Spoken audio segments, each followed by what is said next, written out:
Welcome to another episode of Clarity TV. My name is Dolores Hirschman, and I am so excited to host you today. And I'm actually probably more excited to have a very, very special guest on our show today. Her name is Deirdre Breakenridge. She's a podcast host. She's a communication strategist. She's an author, speaker, and she's the CEO of Pure Performance Communications. She has worked with companies like Kraft, NASDAQ, MBA. She's done amazing work, and she's here to tell us how her own work has transformed over the years, not just because of the influence of social media and how the scenario, the industry has changed, but how her personal journey has infused her work, and she brings this kind of work to her clients. So Deirdre, welcome. Thank you for taking time to hang out with us. Thank you, Dolores. I'm so happy I can hang out with you. We always love hanging out with each other. So let me ask you a question. Tell me about an experience that you consider like a changing point, or a big part of your life. Could be recent, it could be a while ago, but something that actually impacted you in all levels. Okay, well, I think what's been weighing on my mind recently was that we lost my stepdaughter, Noelle, about a year ago. And she was only 24 years old, and it's very, very sad and hard on the family. But it hit me on all levels. So you might think it just hits you personally on the family level, but it's actually something that went over into my work as well, because it made me step back and really look at the way people communicate. Noelle was a millennial, so it made me want to understand especially how millennials communicate. It also made me step back to say, do we really understand people and their needs? We talk about empathy, but what does that really mean?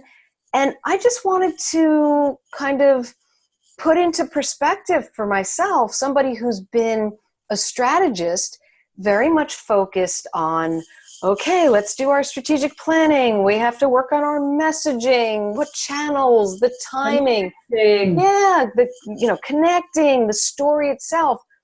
I realized that there is a huge emotional intelligence piece that has to be a part of the equation, because everything that we do in business is to build a relationship, right? We know the value of a relationship, and you can do all of the strategic planning that you want and look at research and data, but if you don't get to how people really feel, and that is my new model that I base everything on, and that stands for face fears, engage with empathy, use ethics and good judgment, and unleash the love.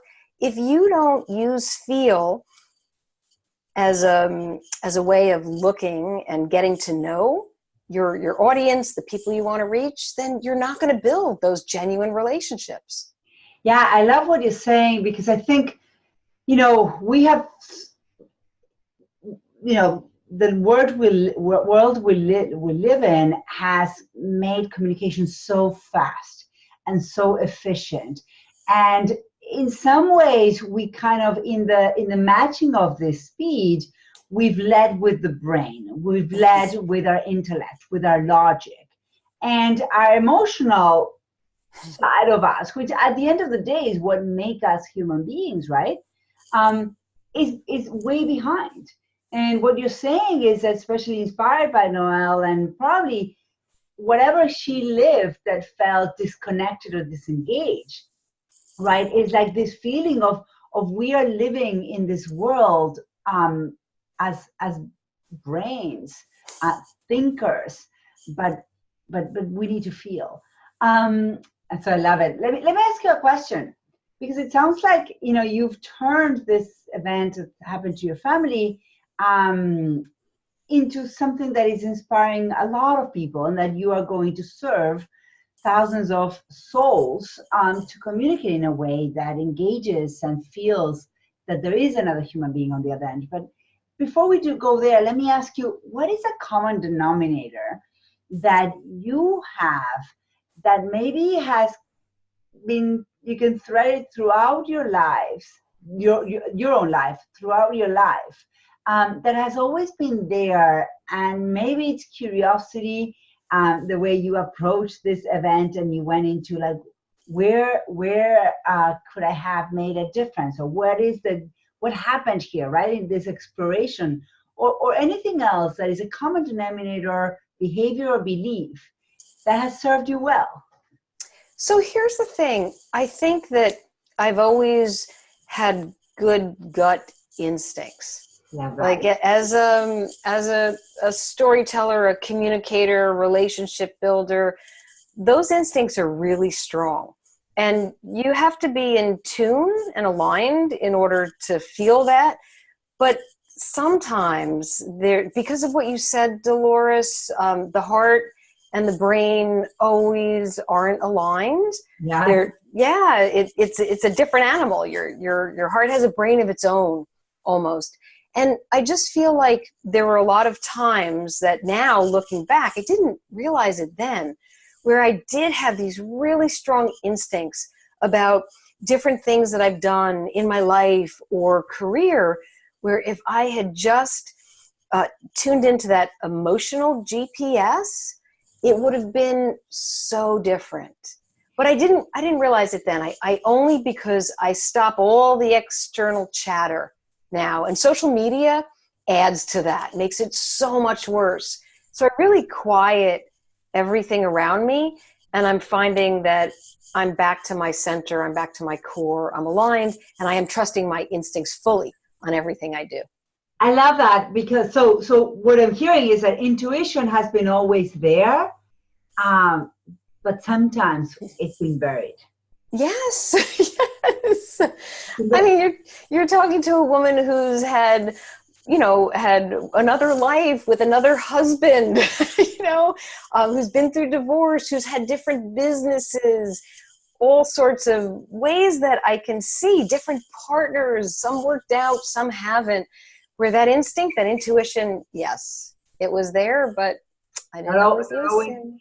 And so I love that, because it truly, and we're going to jump into your work in just a second, but when you're starting to like kind of hint and give us a little bit reveal a little bit of the field model, and you centered us, a framework for effective communication with the outside world. But what I'm hearing right now is the field model actually starts with you. Oh, yes. I'm so glad you said that. Because it sounds like if we use the field model internally to tune into that intuition, we'll know what to say and we'll know how to behave and what road to take, right? What decisions to make. And then if we internalize the field model in our own internal conversation, we have no choice but to show up from that place, right? Right. And when you can feel, then you're going to be able to tune into how others feel.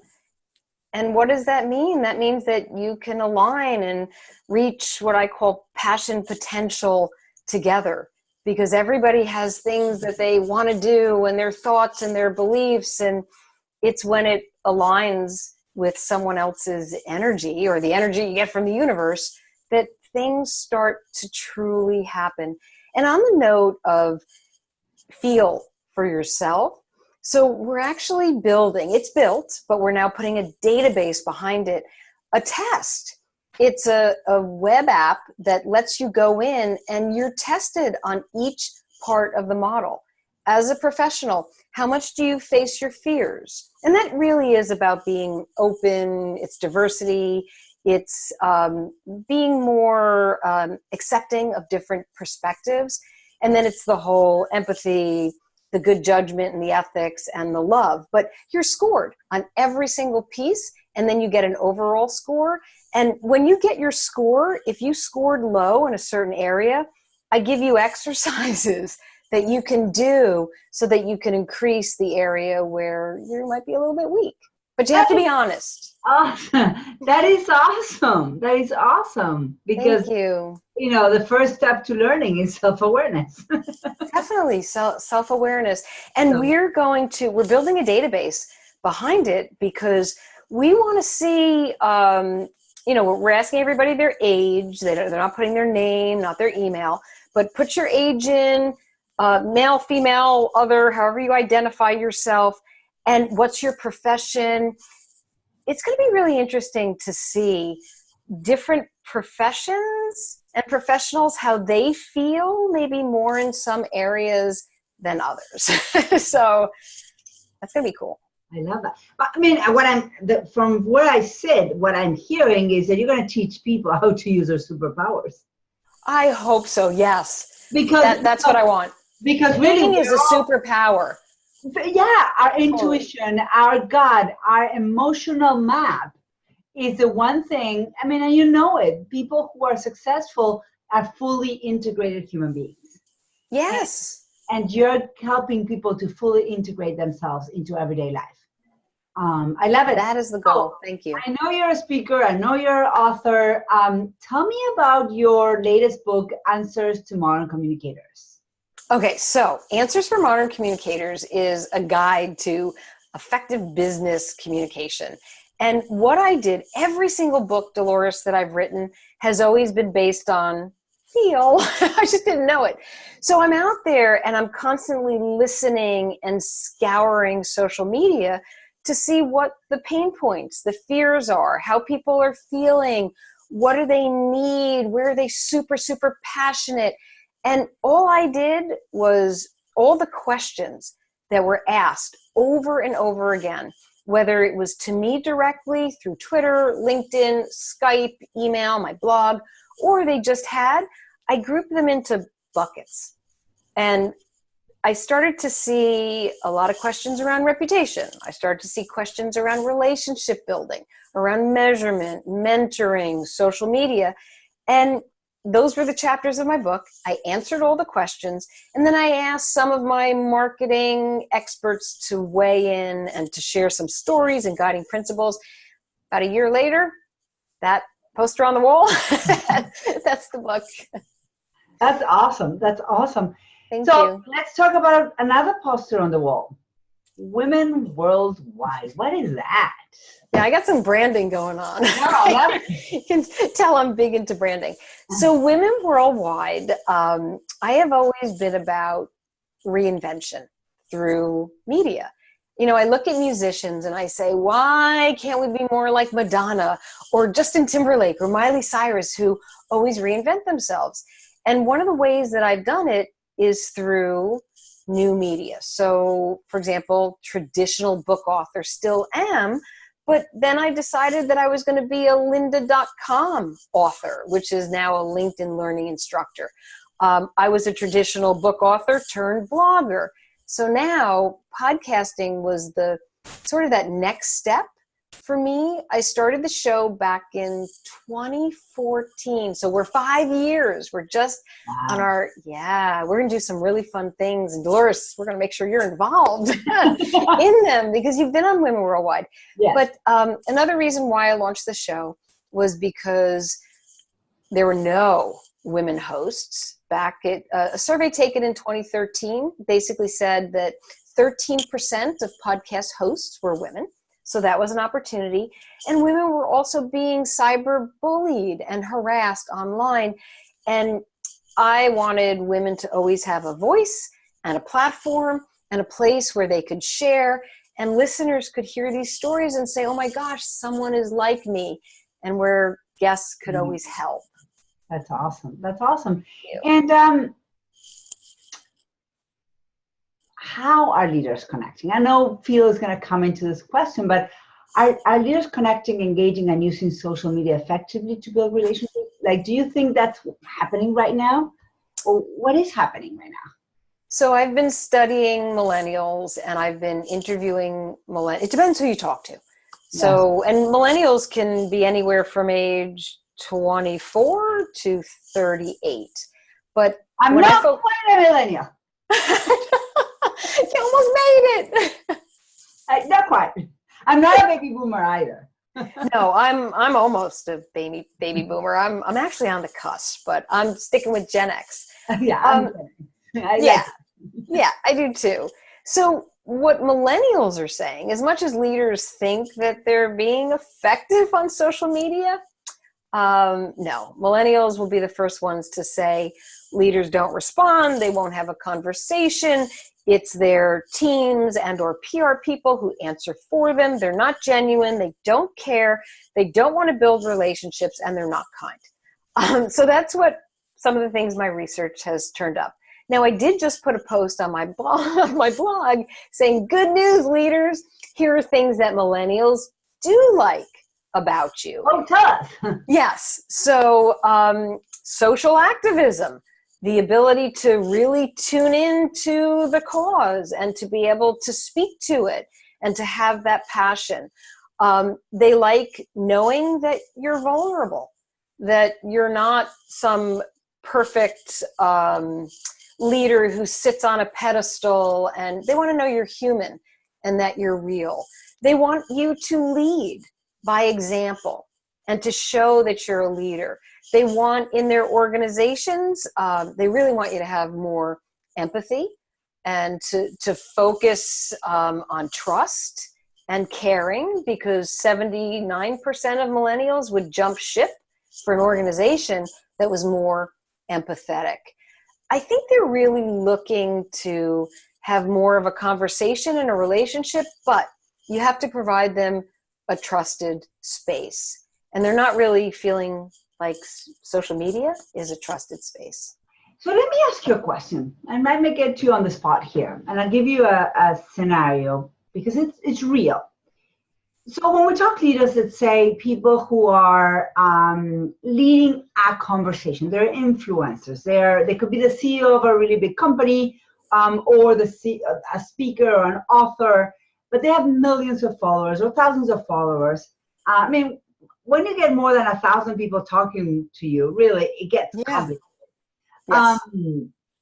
And years ago, about 7 years ago, I remember reaching out to a woman who I had met previously, but she had kind of advanced in her career and had become an influencer.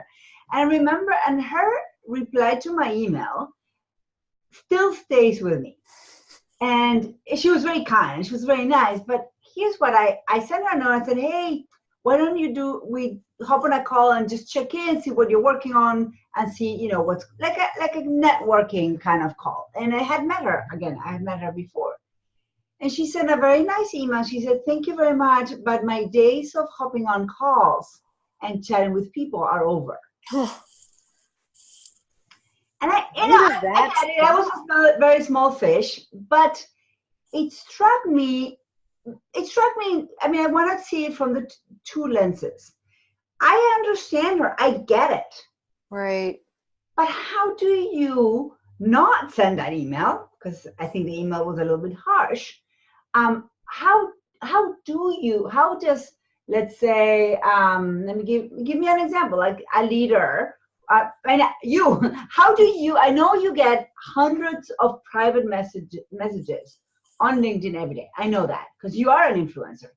So how do you keep human and connected? I know you have a team. I know they're answering for you to some extent, or they're doing some of your social media. And I'm starting to have the same problem as well. So how do we do it? So I think that there's a point A and a point Z, and then there's a whole lot in between.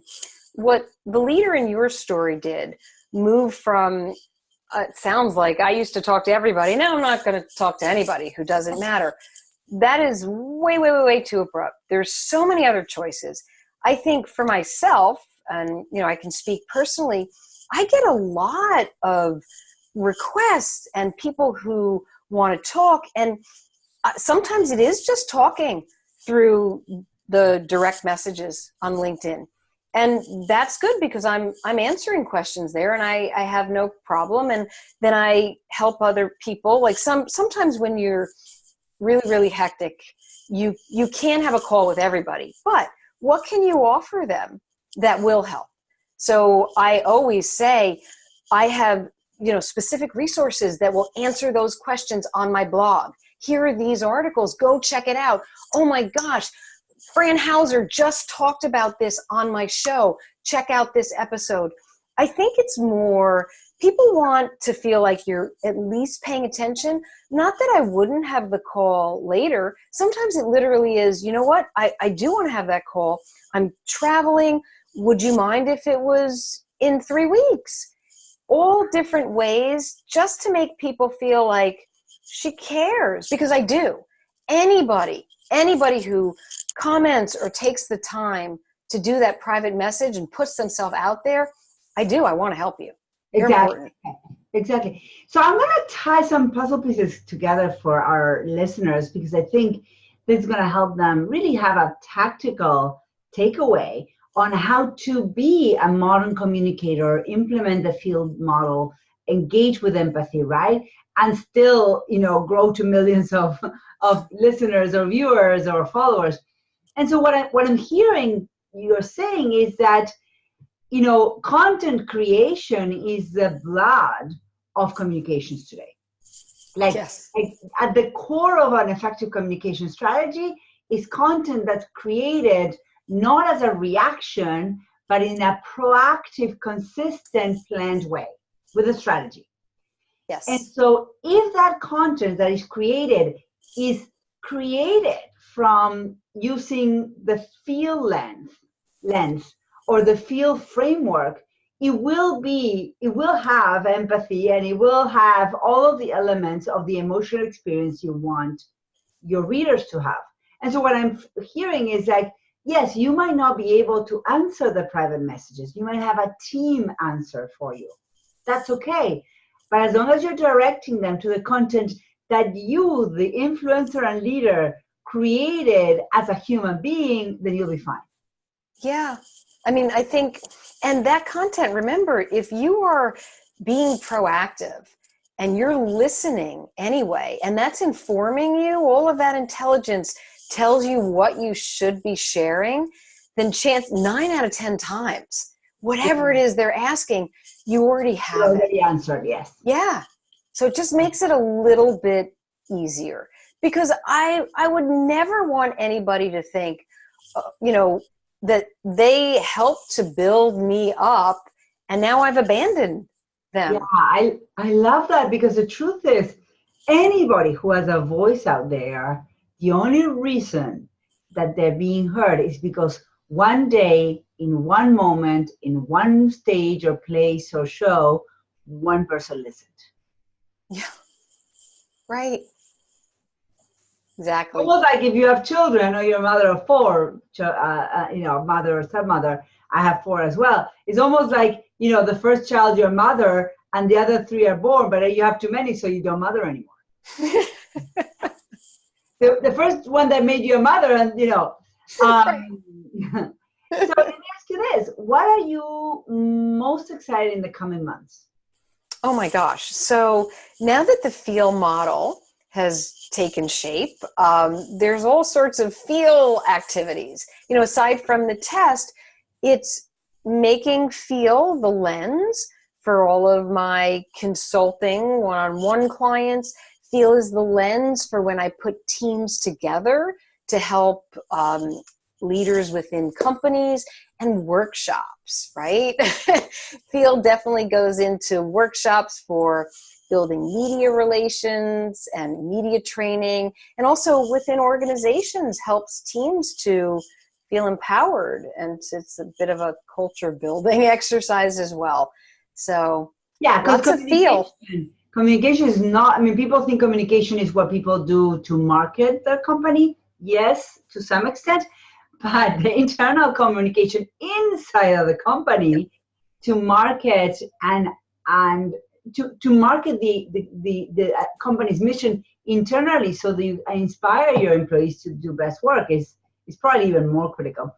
Yeah, so, everybody has to feel. You have to start on the inside to feel in order to, right? Do you have a pulse? Are you human? In order to communicate and feel through your communications to reach others. I love that. We're building the Clarity TV library. What is one book? I know you've written a few, But what is one book we should all be reading? Oh my gosh. So You Are the Placebo by Dr. Joe Dispenza is a really, really good book. It puts your thoughts in check because your thoughts feed your feelings, which feed your behaviors, which feed your outcomes, and all those thoughts sink into your subconscious, and it's your subconscious that plays out your environment. So I think that's a really good book when you want to get in tune with yourself. I love that. Where can people find you? Oh, goodness. Okay, so they can find me. I'm always on Twitter. I'm at Deirdre Breakenridge. You can go to LinkedIn. I'm there as well. And my blog is DeirdreBreakenridge.com. And you can also find me pureperformancecom with 2Ms.com. Pureperformancecom with 2Ms.com. Awesome. Well, anything else you want to add before we finish our conversation? No, I would just say that it would be wonderful. Think of how much value and business we could all have if we got to a level of human and feel. And to start with yourself and then work outwards. Yes. It works. It works. Well, thank you so much, Deirdre, again, for taking time to hang out with us today. And everybody, you'll see on the note shows, you'll see information on how to get in touch with Deirdre and, more about the field model. Thank you so much. Thank you. Bye, everyone. Bye.